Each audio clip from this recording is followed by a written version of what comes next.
we are to plot the graph of ln p against x on the graph paper that was given. So for the information that was also given, it is x and p. So I did a calculation for ln p based on that piece of information. So these are the ln p's that I've gotten.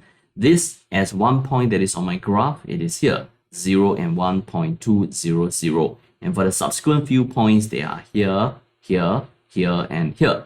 Then drawing a line that is as close to as possible to all the points that I've plotted, this gives me the answer to part 1 of the question.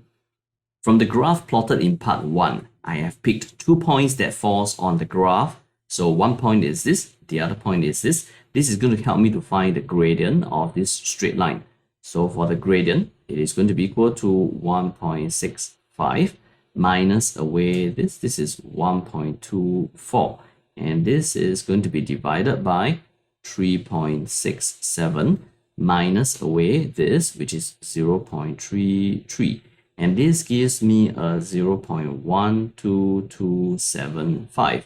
So for the gradient, if I were to go for 3 significant figures, it is going to be approximately 0.123. That is what the question is asking.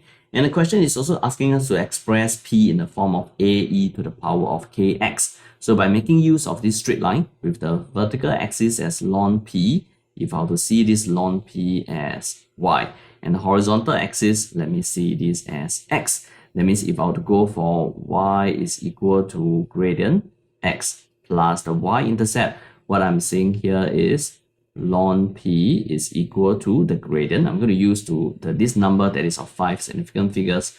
So 0.12275. X is still going to be x, so it is going to be x plus the y-intercept. The vertical intercept here is going to be 1.2. And since the question is asking me for p is equal to ae to the power of kx as the form that this equation must adopt, so I'm going to make p here the subject. So it is going to be p is equal to e to the power of this 0.12275x plus 1.2. And I'm going to break up the power into 2 parts. So it will give me p is equal to e to the power of this 1.2 and e to the power of this, which is 0.12275x. So p here is going to be equal to this. If I were to do a quick calculation, this here is equal to 3.3201.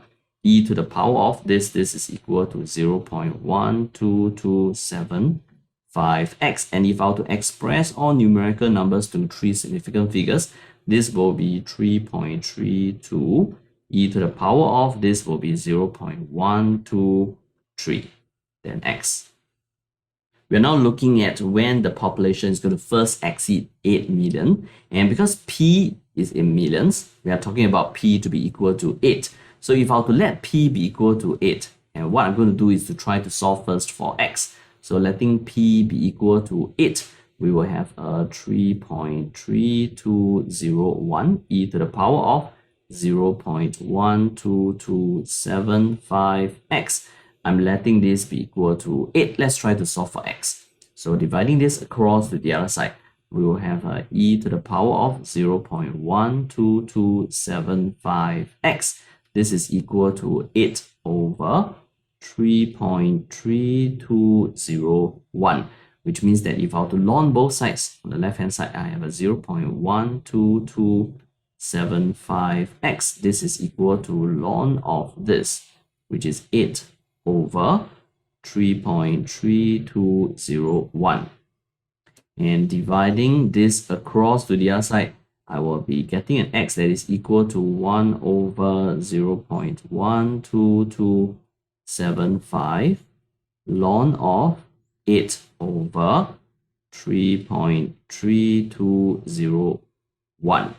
And this, if I were to press it into the calculator, is 7.1645, which means that at least 7 years must pass before the population is going to exceed 8 million. We started off at 1995, and every 1x, according to the question, represents 5 years, which means that the number of years that would have passed will be 5 times of 7 before the population exceeds 8 million, and this is going to give us the year 2033. 0.